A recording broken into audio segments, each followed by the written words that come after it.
Welcome to this episode of Intellectual Catholicism. Today, I am here with Father Anthony Giambrone of the Order of Preachers. Father, it's really great to have you here on the channel. It was our mutual friend, John DeRosa, or John Michael, who connected us together from the Classical Theism podcast. And so he had nothing but high praise for you. And I looked into your work and I found that there are a lot of things that are within my area of interest as someone who's right now studying the New Testament. So, Mhm. Father, it's a great honor to have you. And maybe could you briefly introduce yourself to the audience?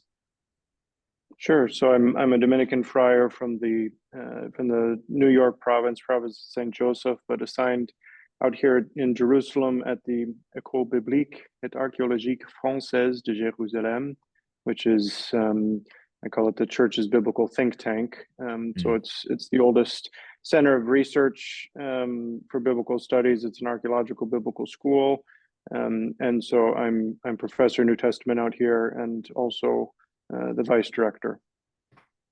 I've been here for 7 years now. Mm.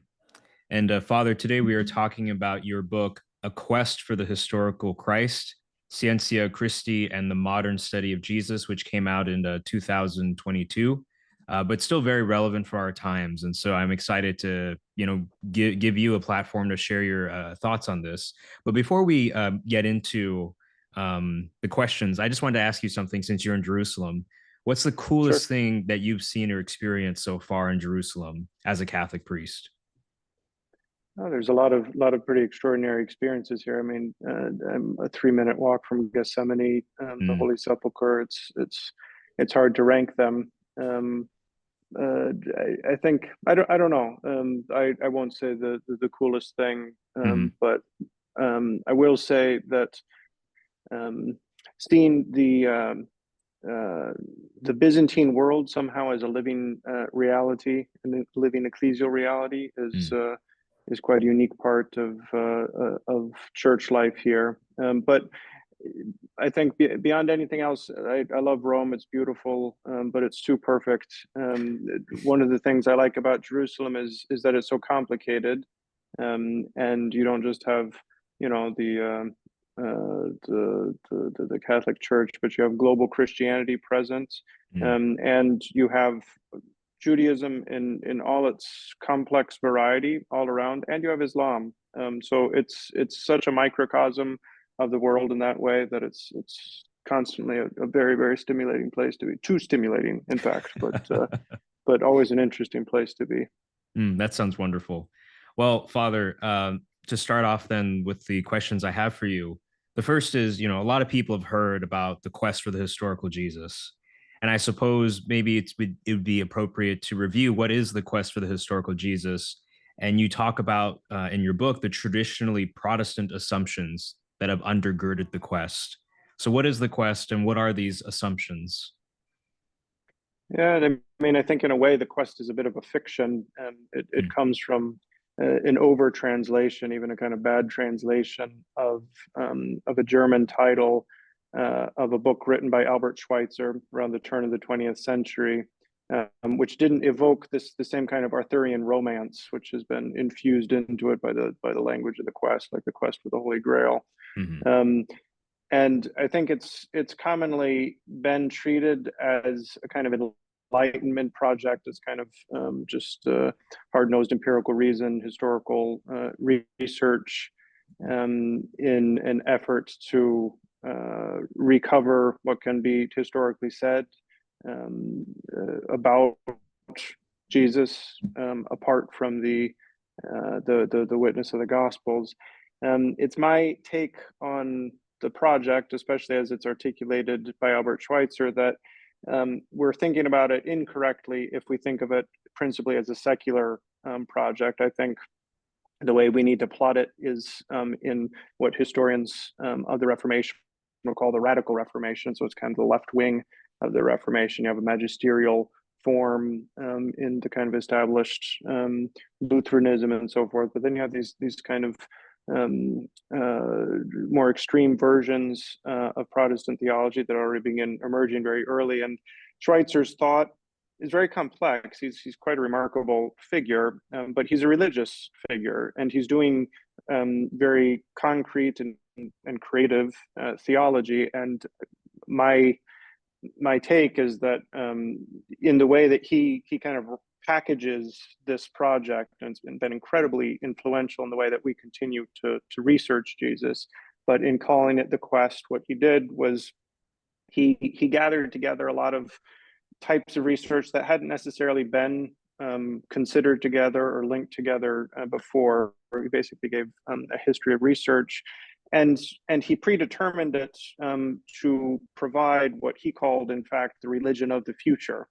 So he has this kind of evolutionary notion of where Christianity itself is supposed to go, and this is shown. It's beautiful in the German version itself. I mean, the first chapter of the book is called Das Problem, so the problem, and obviously the way that he sets it up is all pointing to Die Lösung, the solution, which is the final chapter, which of course is his explanation and kind of unraveling of this problem as he created it. So it's kind of a historiographical illusion created by a self-promoting prophet, if you want, in the brilliant but very, very religiously engaged project of Albert Schweitzer. So that's the kind of long shadow of the grandfather of the quest, if you want. And today people still kind of relate themselves in some sort of filiation. They just talk about the first quest and then the second quest and the third quest and all these sorts of things. And I think we're kind of trapped in a paradigm that he created when we study Jesus in university settings. So if you want, it's the kind of dominant paradigm by which academics or professionals in the study of Jesus approach Jesus. That's what the quest is. It's kind of forgotten its religious orientations, but I think it's in its DNA, and it's important to expose that. And then, well, I mean, because you asked the Protestant dimensions of this. I mean, there's a very explicit hermeneutic of rejection of church dogma as fundamentally a distorting influence. It's inscribed within a kind of historical positivism.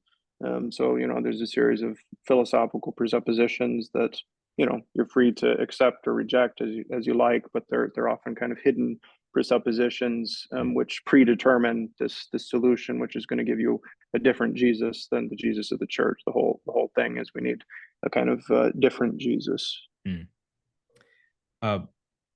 And just to respond then to maybe a sentiment that you've heard, of course, being in the field, of people who say that serious biblical scholarship happens when people leave their religious dogmas and doctrines at the door.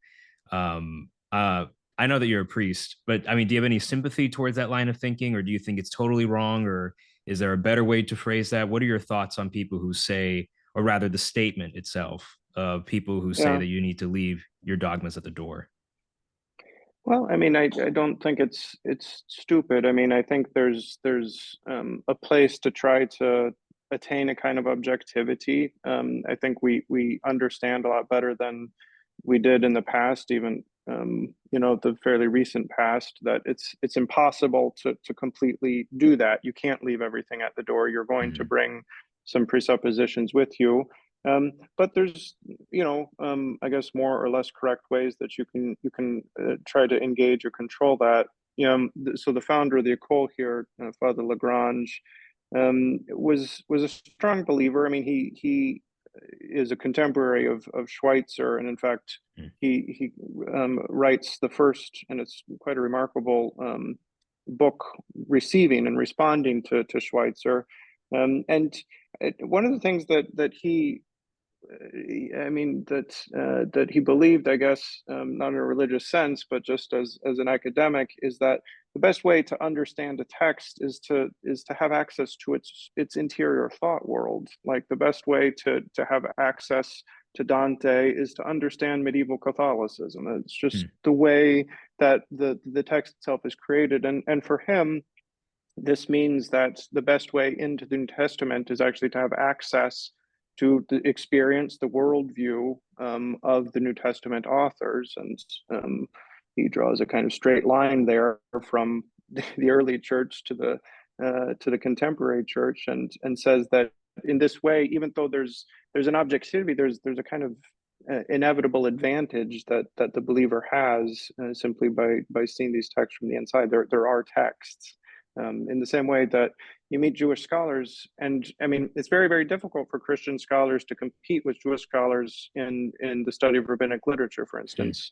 When they've grown up with it, they're just native to these modes of thought, and you can learn them from the outside. But if it's native, I mean, it's funny how often I have to say things that seem very basic to me to Jewish friends that I have. I mean, scholars, colleagues, I mean, professional exegetes, and they'll have to do the same thing for me. Very, very, very simple things about Jewish texts. And so I think that's a bit of what it is that, okay, there's a kind of objectivity that's that's methodologically, that's a methodological aspiration that we can't attain, and yet there's a relative proximity that different types of readers are going to have to different types of texts. And if we're going to talk about texts about Jesus, Christians have a kind of advantage, frankly. But those are presuppositions that I think we have to name openly, and we can control. And I can talk to Jewish scholars without engaging all the necessary conciliar decrees that I'm going to assent to, and talk about this or that relative point. So it's also, it depends what exactly is at stake in the conversation. Sure. I think one thing I've noticed is that, at least when I listen to scholars who might have grown up with the New Testament versus those who, from a secular background, eventually come into the field. I mean, both sides have a lot to offer, but for those who kind of grew up with the text, there's a kind of, I don't want to say comfortability, but like it's natural to them, and they can pick up on things, and they can also more creatively come up with alternate interpretations and conclusions. And so I think that there's a value, right, in, coming to the text as a believer, but also coming to the text with someone from a different tradition. Those are both very valuable. So turning now to, Roman Catholics, what do we have to believe about the scriptures? And why do many, well-meaning, good Catholics, biblical scholars seem to be deep in the historical critical method? And I put that in scare quotes intentionally in the docket. But well, I mean, just sorry to keep on giving you like 2-in-1 questions. I'm kind of cheating on the number here, but I'll let you take it from here. Yeah. Sure. I mean, there's a sociology to all these fields of study, and I mean, so there's a way in which, I mean, the quote unquote, I don't even really know what the historical critical method is. I mean, it's kind of hard to put your finger on it. Just had to give. I just taught a session here. Our new students just arrived, and talking about this question. I mean, to be historically oriented, to be open to historical data, to have a perception. I mean, this is an old Thomistic way of thinking of things, but of subalternate sciences. That there's a disciplinary integrity to particular fields of research with particular formal objects. There's rules of deduction, inference, and so forth that's proper to the study of those objects. I mean, that's all perfectly accurate, and so there are just good historical methods that one needs to apply, but then there are also extraneous philosophical presuppositions that can make the quote unquote historical critical methods go astray.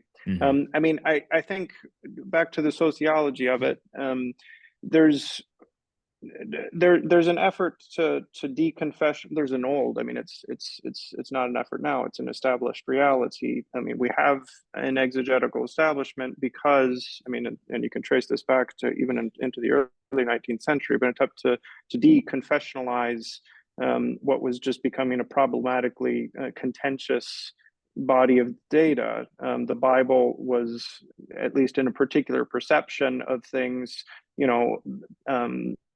an engine for religious wars and things like this. I mean, I think this is the false and reductionist kind of view I don't think religion is actually the source of all of these wars that it gets blamed for. There's a lot of factors that any reasonable person with a good historical method would actually take into account.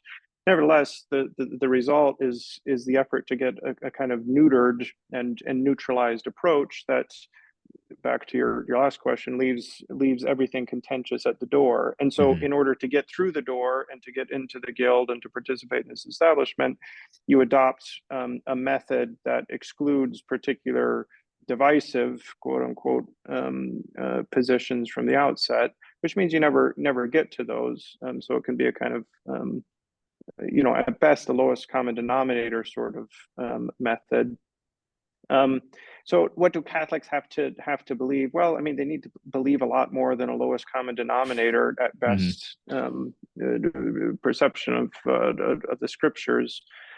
Um, what do they have to believe? I'm just I'm working on another project right now. I just read a nice little book from the period of the modernist time, and it's called "Where Can Catholics Doubt?" I mean, this is to turn it on its head, Mm-hmm. and they can doubt an awful lot.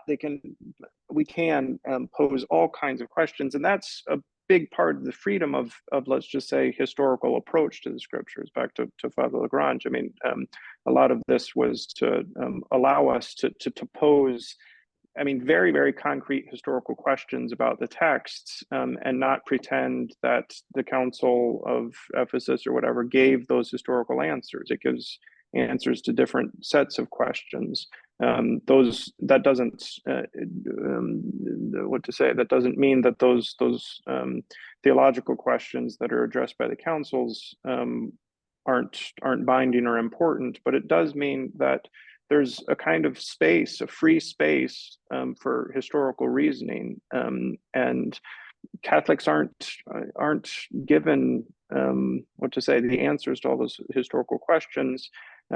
But what they are given is a knowledge of who Jesus is, and that's back to this kind of insider knowledge. Is Mm-hmm. like we're not searching for the ultimate answer. There's a great quote from Johann Adam Müller, who in the 19th century said the church isn't trying to find Jesus, and that's not what the quest can be. It's not like we've lost him. Right. And so if the church does actually have possession of that, then the way that you're going to pose historical questions, even the questions that you're going to pose, are going to be different. Mm. Well, Father, do you find it at least challenging to reconcile the church's teachings right now with the discipline of biblical studies as it stands? Uh, what is your relationship anyway to like the kind of exegetical establishment?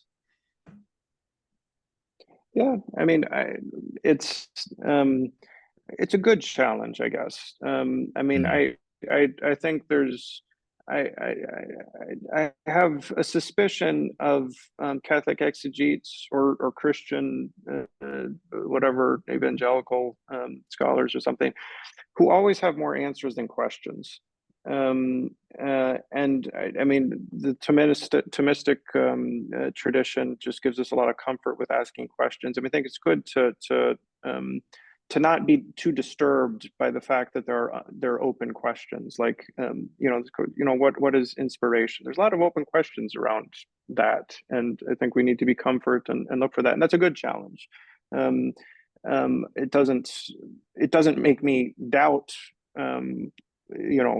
firm convictions of faith, so it's not a challenge, I suppose, that I feel in that way. And that's where the New Testament is also different than the Old Testament, though there's a theological discussion there. But in general, it's extraordinary, really. I also just gave a lecture on this as well, but it's pretty extraordinary. I mean, how strongly archaeological discoveries and so forth confirm the verisimilitude, let's say, of the Gospels. It doesn't prove, like archaeology isn't going to prove that Jesus is God. You'd be insane to think that can happen. Mm-hmm. But it's not disrupting the premises of the faith in a way that fundamentally throws you into doubt. No, I guess I don't find a great problem, like an existential crisis or anything like that. And something like the occult is nice. You asked how to relate to the exegetical establishment. This is a wonderful place that's really at this intersection between church and academy, Hmm. where on the one hand you can have, we have colleagues, we organize colleagues with perfectly secular people, non-Christian, all kinds of Jewish colleagues, obviously, but atheist colleagues, everything. All of those kinds of dialogues are open. At the same time, I mean, every day we're praying with our students, and it's quite a unique atmosphere in that regard. So it's a harmonious experience, and at least the way that I live it. Mm.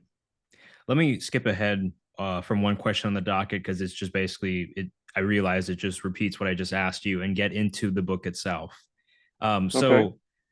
In chapter 7 of your book, the Quest for the Historical Christ, you talk about in chapter 7 the revenge of Alexandrian exegesis. You mention ecclesial hermeneutic, and I'm interested in what Mm-hmm. is an ecclesial hermeneutic.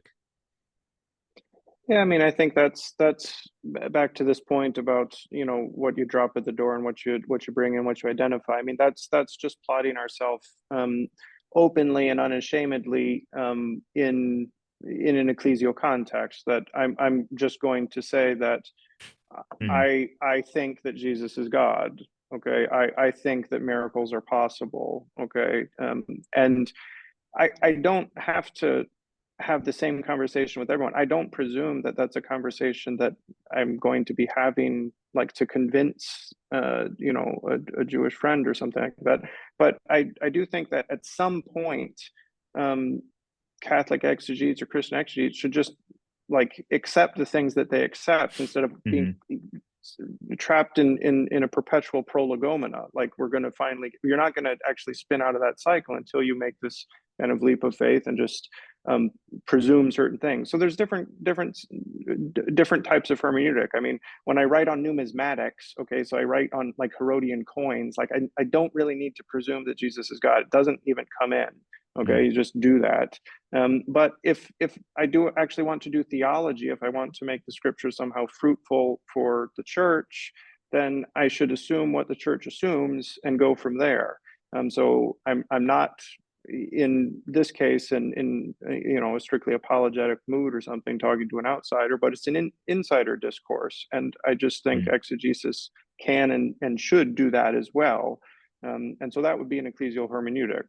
Mhm. And I mean, from a Catholic perspective, you can fill that out even more. You can look at Dei Verbum 12, and there's four constitutive indices that are going to help us identify just what a Catholic ecclesial hermeneutic is going to look like, because it's not going to be a sola scriptura hermeneutic. Mhm. It's going to be a different thing altogether. I suppose then, like, just to kind of maybe add a question here and then get back on the docket. You mentioned how in a lot of your research, you don't have to presume that Jesus is God, but I'm sure that there are contexts where I don't know. Let me just throw something out there. Could let's say, could a pious first century Palestinian Jew have said, "I and the Father are one"? Statements in John's gospel. When you start have to really then consider the self identity of Jesus or who he saw himself as. I mean, that kind of gets into maybe one of the questions down the line. But I mean, that Mm-hmm. would surely be an instance then where you would have to consider, like, okay, am I going to bring in the belief that Jesus is God, or is John putting this on the lips of Jesus? What's going on here?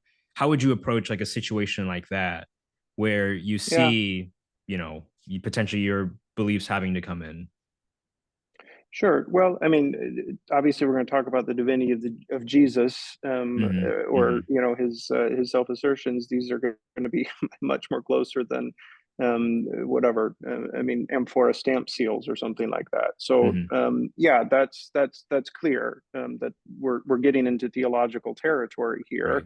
and I think it would just be strange if, in this kind of superfluously self binding way, we just determined that we're not going to Hmm. accept what we accept. Hmm.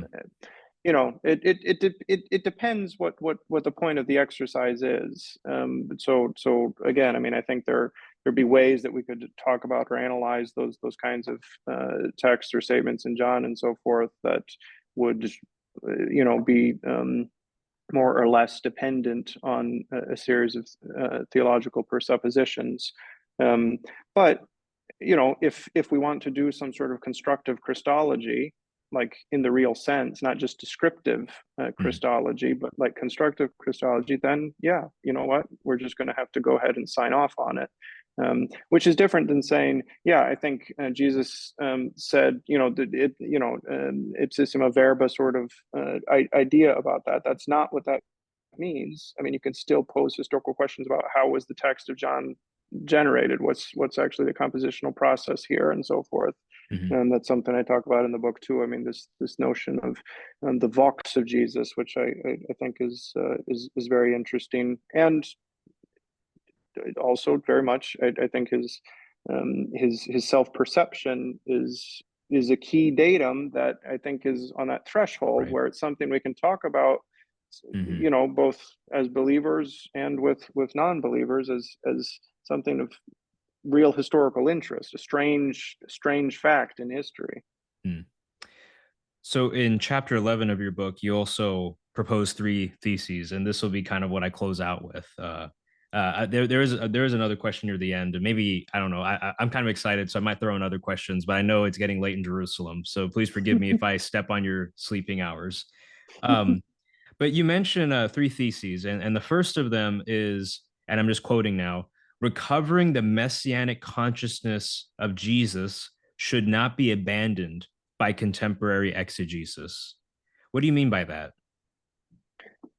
Yeah, well, that's back to I think it's a stumbling stone in a way. It's also kind of maybe a door to the faith, I think. But I think we can establish as a kind of historical datum that everyone can or should kind of agree on, that Jesus has strange ideas about himself, Mm-hmm. and that this is a pattern that just cuts across all of the sources, and it's something that, back to Schweitzer, I mean, I think Schweitzer made a lot of mistakes, but I think Schweitzer also did some pretty important insights. And I guess my big take on kind of the history of scholarship on that is that we've taken the wrong branch of some of the big insights that he had. And so he had this notion of coherent eschatology, but he also had this notion of Jesus' messianic consciousness. And I think actually that's more the route we should have taken, in terms of what we took from him. And instead, scholarship has very much gone in the other direction. That'll come to, I think, the second thesis. But for a variety of reasons, it was kind of determined that what Jesus thought about himself isn't something that we can or should talk about as an object of historical reflection. And there's a series of factors at play here, but one of them is a broad discussion about the genre of the Gospels and what kind of access that gives us to the interior psychology of the protagonist, etc. That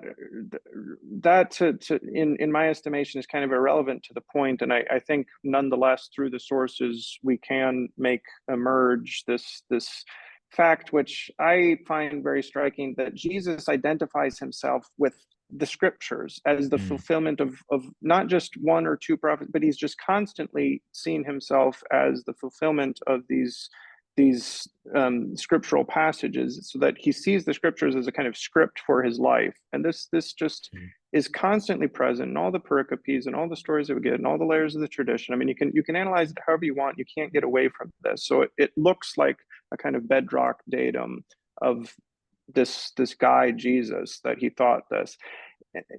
And then you can start to say, well, what is that? I live in Jerusalem. The Jerusalem syndrome is real. Like, people get here and they think, I know a guy who thinks that he's one of the 2 witnesses from the book of Revelation. Okay. So like this happens. You can think that, okay, he's like the first example. He's a crazy guy like that. That's an option. Anyway, I think it's something that you can reconstruct, in an approximate but convincing way, and then discuss. That's what I want to get back at in terms of that thesis is Jesus self-conception. I mean, Mm, the titles, these sorts of things are something that have drawn a bit of attention, but I guess there's a self-reading into Scripture that I think is even deeper insight into his self-presentation that actually opens up a pretty interesting theological reflection if we're ready to go there. So that's mm. what's happening a little bit there with that thesis. Right. So of the two, I mean, many contributions that Albert Schweitzer has done, but of the kind of two main tracks that we could have taken, we kind of went too much on the coherent eschatology route, and that kind of gets into the next question, versus actually Mm-hmm. really exploring what did Jesus, I don't know, how did he conceive of himself? What was his messianic consciousness? Right. Um, so my next question does concern the second thesis, and I feel like this one is going to be I don't know, this one is the most interesting. If we Mm-hmm. so you say the portrayal of Jesus as a thoroughly apocalyptic figure must be abandoned or revised. Yeah. Talk to me about that. Yeah. Yeah, well, I mean, so that's this long filiation of, I mean, the Die Lösung. I mean, back to the final chapter of Schweitzer's. I mean, you can trace this all the way back to, I mean, basically his religion of the future. And to me, there's just a whole lot going on here that kind of should should draw some red flags for us or wave red flags.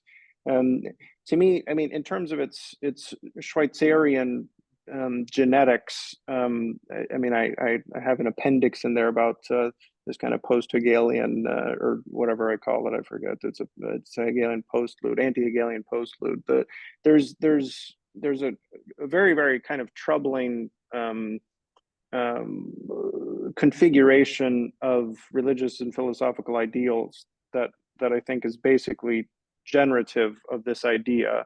But the way it gets spinned off, and at some point I make a joke about the Star Wars books and Wookiees, but I mean it's like the series, you just keep getting the same book written over and over and over Mm-hmm. about the failed messianic prophecy. So I mean that's where the coherent eschatology ultimately goes, is into this very problematic, I think, portrayal of the failure of Jesus' mission. Now, there's a reckoning to be had here with the cross, certainly, but there's also reckoning to be had with the message of the resurrection. That completely falls out in this presentation, which is also something that gets hard.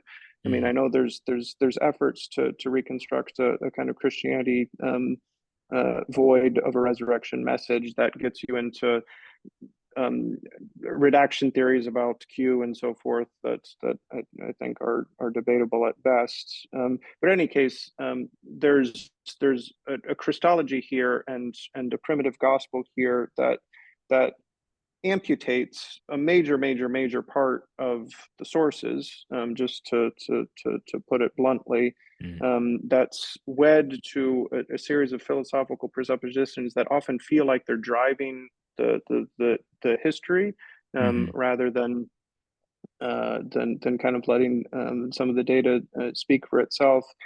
And as I say, in the end, I think it gives us a different uh, self understanding of Jesus than would correspond to what I think would emerge if we do this in the other order. That's why that first thesis, I think, has to also come first. Mm-hmm. So to me, yeah, I know people keep doing this, and there's a kind of category that they like and that seems to fit. But I think there's a fundamental misapprehension of primitive Christian eschatology, frankly, Mm-hmm. and this ties into. There's a recent book here, Paula Fredrickson, as well. I mean that basically the history of Christianity is just a history of I mean, eschatological self-deceptions. And yeah, there obviously I have theological commitments and instincts. They're going to tell me, yeah, you know what, I just don't think that accounts for the data, and so I just Mm, try to arrange things in a different light. mm. So you would say that once we understand the messianic consciousness of Jesus, and then we look at the apocalyptic things that he does say, and seemingly the language, even in Jesus and Paul, of like an imminent second coming, uh, if we get the messianic consciousness part right, then that restructures or reframes the way that we see the apocalyptic message. Is that kind of what you're saying here, or Yeah, that is a big part of it. I mean, I think right? it gives us a different starting point there to understand that. And then, I mean, there's another part in the book there. I mean, where I look at this question of Jesus' nescience, so his lack of the knowledge of the end and so forth. And I think Mm, that's something that just deserves a greater timeshare in the discussion, because it's pretty interesting uh, confession, self-confession mm, on Jesus' part that I think calls into question some pretty hard and fast assumptions people have about what he thought. Well, what he said he thought doesn't necessarily square with the way that we're projecting that. So I think there's ways again in which we can maybe just move the data around, and sometimes some things need more attention and they've been minimized and so forth. Sometimes things aren't explained at all. So that's yes, that's I think the exercise we need to undertake. mm. Your third thesis is simply contemporary exegesis must recover a Chalcedonian hermeneutic. Um, well, I mean, it's almost self-explanatory, but I guess Yeah. are you saying that are you noticing right now in contemporary exegesis? I guess people are pretending like Chalcedon didn't happen, or why mention this point basically? Mm-hmm. Well, I mean, this is a step then into an ecclesial hermeneutic, Right. obviously, Mm, and it's just not done. It's like funny too because you get people who will talk about ecclesial readings and so forth, and there's just it's so deeply written in the way that we're trained that you just don't start from the starting points that we have, and I mm, guess I still think that there's a greater sophistication that's necessary in terms of blending historical questioning and a theological orientation. And that's kind of what I have in mind. I also have in mind, and that's a little more directly in my sights here, is a different way of doing what in the patristic context was called differential exegesis. So where you mm, kind of divide between the natures of Jesus and say that belongs to his human nature and that belongs to his divinity and so forth. In fact, I just wrote another thing on this about the way Father Lagrange worked at it too. So I think there's another way in which we need to engage in a convincing historical fashion with the humanity and the divinity of Jesus. I mean, that's mm, it's as simple as that, if you want, but that's not simple, because we have a way of engaging with the text that gives a certain what to say. It gives an entire attention to a humanity, and doesn't find a way for in unmixed divinity. I mean, it's not that it's going to undo the humanity of Jesus there. In the end, I have a high Christology in the sense that I think Jesus is God, but mm, I really throughout the book I'm really kind of actually fighting back against a lot of what I think. I mean, so you have a lot of this early high Christology stuff, and a lot of the book is actually kind of taking that to task because I think there's not enough attention to the humanity of Jesus, honestly, mm, and even theologically as the mediating organon, the instrument of his divinity. So I think getting those proportions, I'm not just saying, hey, you hard-nosed, narrow historical critics, you need to think about God. I mean, as much as anything, I'm saying you people who are doing New Testament Christology, from a supposedly ecclesial Mm, perspective, I don't think you have the balance right either. mm, So that's also a big right. part of what I'm saying there. No, I mean, yeah, I think that's spot on. Both sides. I constantly have this feeling in class sometimes. Sometimes I'm like, okay, the kind of secular side of the table kind of is missing a whole angle on Jesus, and then some of my religious friends who have a very high Christology, as do I, right? I mean, he is the second person, the Blessed Trinity. I affirm Chalcedon, all that. But I'm also like, but there are interesting things about his humanity here that are being expressed, but we're kind of too scared to say it or talk about it because we don't want to That's make right. Jesus seem not godlike or something. I don't know. Um, That's right. so, Father, here's my last question. Some people have compared your work to the late Father John P. Meier's work, and actually, I have 2 volumes of A Marginal Jew right behind me.